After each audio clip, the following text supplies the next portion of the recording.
ఇక్కడ చంద్రబాబు నాయుడు గారు గాని లోకేష్ గారి అమ్మ గాని నేను ఇక్కడ నుంచోట్లేదు. నేను మీలో ఒక స్త్రీగా ఇక్కడ నుంచుని నాకు నా కళ్ళారా చూశాను గనక మీరందరూ పడే బాధ, అందుకే నేను ఇవాళ ఇక్కడ నుంచుని ఎప్పుడు మాట్లాడలేని ఆ ధైర్యం కూడా మీ అందరి నుంచే వచ్చింది నాకు.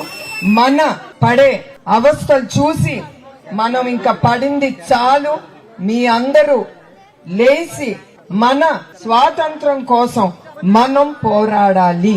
మనం ఒక్కళ్ళు కింద భయపడతా బ్రతకూడదు. అదే నేను కోరుకుంటున్నాను ప్రతి ఒక్కరి నుంచి. అది మన స్వాతంత్రం, మన స్వేచ్ఛ ఎట్లా సాధ్యం చెప్పాలి మీరు? ఎస్, మీ ఓటుతో మీరు మీ స్వాతంత్రం మీరు తీసుకురావాలి.